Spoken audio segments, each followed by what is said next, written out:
Everybody tells us that a great marriage is becoming a we. But what if I tell you that advice, as well-meaning as it may just be suffocating your marriage and even you? We are all taught to compromise. But what if compromise looks like you are losing yourself gradually? We are going to explore real-world ways to nurture your identity while staying true to your marriage. Not as a selfish act, but as a single most powerful tool that you will use to build stronger relationships. Welcome back to our YouTube channel. My name is Sam. My name is Yemi. And we are The Fast Track. We are a young migrant couple in the United Kingdom. We share about our life's journey so far, what life has been, things that we are doing, things to just help young people grow and become the better version of themselves. If you are new to this channel, welcome to the Fast Track. So nice to have you around. If it's not too early to ask, can you please subscribe to our YouTube channel? We have a lot of videos to help you grow, to help you develop, to help you become a better person in marriage, even in life, in your finance, in many aspects of your life. But for the special ones who have been here all along, if you are a returning subscriber, we say thank you. Thank you for joining our channel week in, week out. This is another week and we know you are here again. All right, so today we'll be talking about balancing me and we in a marriage. We will be telling us why this topic is even important in the first place. It's important because in the race of trying to have a we, sometimes we lose me, we lose ourselves. One of the most important things in marriage is personal growth. If you are not invested in your personal development, you find out that your husband or your wife begins to lose taste of you gradually. Your individuality in marriage is what actually fuels your personal growth. The truth is that when you have your own goals, your own aspirations, the things that you want to pursue, you bring a fresh perspective to the marriage because you have something you are pursuing. Let me ask you, are you more inclined towards a stagnant partner or a partner that is showing signs of growth? That is why individuality in marriage is even important. Secondly, your individuality is a defense against codependency. I've mentioned something like this in our previous videos, about you having to hide under your partner's goals, your partner's achievements. Meanwhile, you are losing yourself. It will definitely show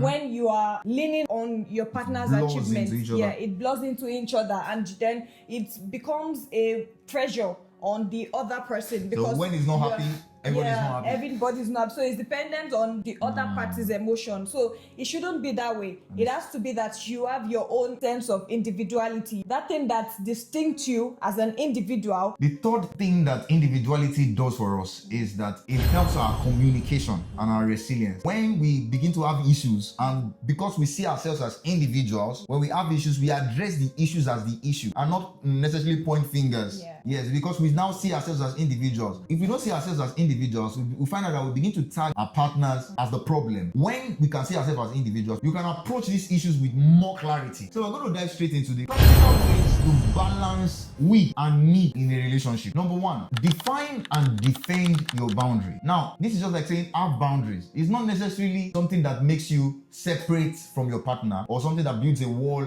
separate from your partner. It's something that makes you you. We can even separate them into internal boundaries and external boundaries. Now, internal boundaries like separating 30 minutes in a day to do your own thing, and your partner does not necessarily have to be into it for you to do it. It's like Yemi now saying that she wants to release a song or she wants to do something musically related, or even the making of hair, for example. I'm not into making of hair. I don't make hair. I don't know much about it, but that's her thing. If I'm trying to encroach into that in a bid to say that I will be killing something inside her. That would mean that she doesn't have internal boundary. 30 minutes of study, or maybe when I'm reading something or I'm trying to do something, and she's now coming into it, she's not respecting our boundary. Now, it doesn't mean that she doesn't love us, but it means that she's letting me be whole. Internal boundaries are important. Also, external boundaries, especially with external family members. People must not necessarily always see her as Samuel's wife. When she goes out, she must be Iyemi. Yes, she bears my surname and my name.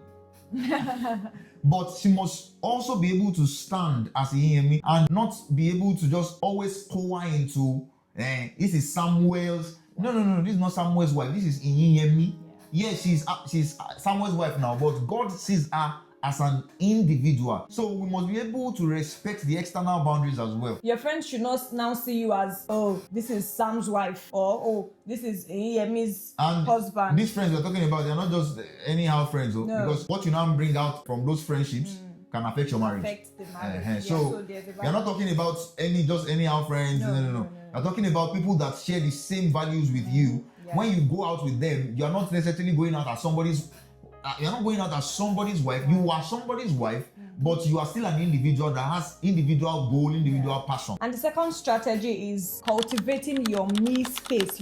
Cultivate that habit of, it's not about being selfish at this point. It's not about being selfish. It can be as simple as, working on those personal projects, working on your personal goals, those things that you think you need to work on as a person. Yes, there's the mindset of, okay, there's the marriage and there are things that you need to sort out, but at the same time, there's a me time that needs to, it helps you to be whole. It helps you to, concentrate. It helps you to even renew your mind, to know how and what to do, even in that marriage, because there are sometimes you need to be safe. Yeah, It can be really overwhelming. So you really need those times. Just try to create. It might be just few minutes. What I did today, after work, I felt really stressed and tired. So I just needed to, it's not like there are no other things to do, but at the same time, I needed that space. I needed that thing just to ease myself off the stress from work. So I needed to take a nap, even though that was not really a nap. I slept.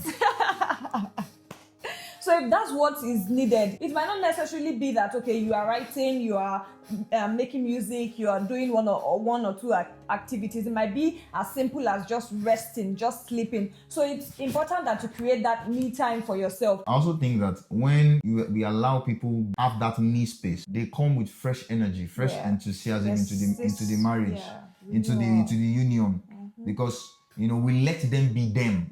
If there's something they are passionate about, we give them that space to explore their passions. Like she said about the passion project, it doesn't have to be a big thing. It may just be sleep, like she said, but create a me space. Now, this is not making you distant from your husband or your partner. This is not making you distant at all. If it's a partner that really knows what he's doing and that really wants the best from you, it would actually even encourage your individuality. The third strategy is actively support each other's separate worlds. This is very important. Number one, you have to acknowledge it that you people are individuals, then support it. When you support something that your partner is doing, it gives them a sense of worth. It gives them a sense of this person acknowledges my individuality, so that it will not be lost. For example, whatever I do, Yemi is into it. Whatever she does, I'm into it. It just means that we don't necessarily have to do the same thing.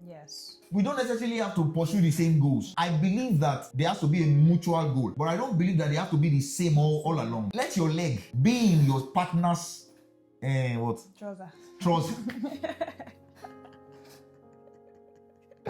So let your leg be your partner's trouser. Sometimes it's not the same thing. Sometimes it can be the same thing, but even when it's the same thing, it has different flavors. So the number 4 strategy is master the art of alone together time. For example, in a room, my partner can be on the couch, reading, and I'm on the other side just creating content on my business page, just doing something together. It helps to motivate one another. We are both doing one or two things to help ourselves to grow.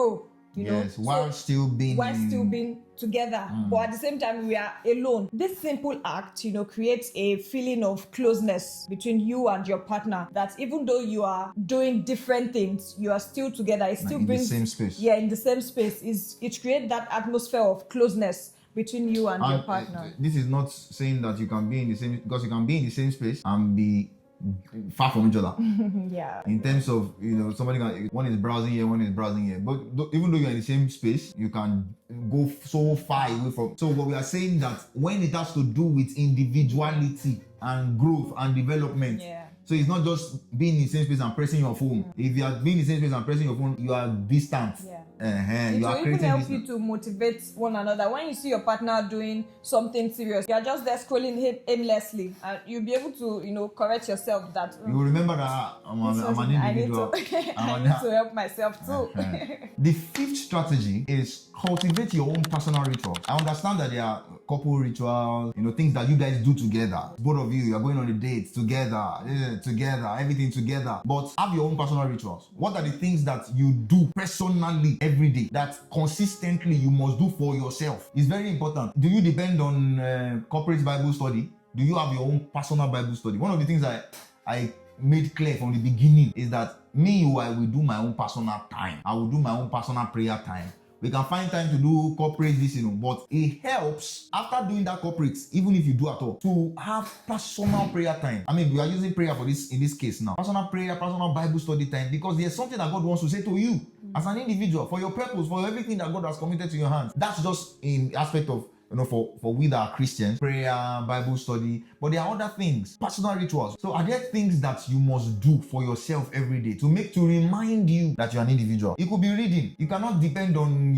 two of you coming to read together. It's not like you're reading bedtime stories. It could be reading, it could be taking a walk. You can do that maybe sparingly, 3 times a week. When people lose themselves, marriage can become very stale. So the potential challenge that you may face may be societal pressure. When you get married, the expectation is that it has to be a we thing. Always. It has to be a we thing always. No, there has to be that balance, that an individual comes together to become one. Yeah. But that person has to continue to be an individual for the oneness to continue.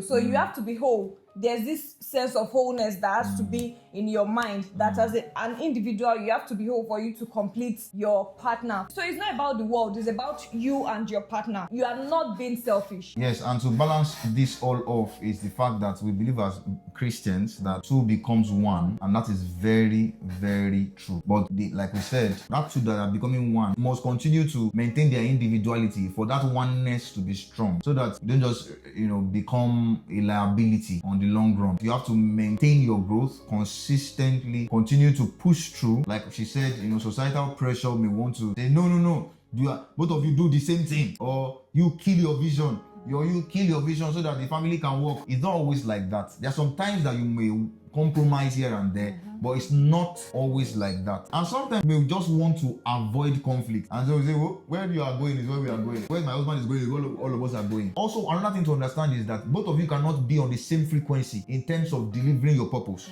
Yeah. All right, so that as we are saying this now, you may think that, oh yes, it's time to no. Both of you don't have to be on the same frequency. Your husband may drive very much, and why you drive but not drive too far, because it has to be balanced. All right, both of you cannot go the same route, and both of you cannot be slow. But at least there must be traits of growth in both of you, so that you can the flavor will still continue to be there. Do you understand? So we'd like to hear from you in the comment section. Which of these strategies fit it for you, and which one will you be practicing moving on? So yeah, love should not ask you to lose yourself.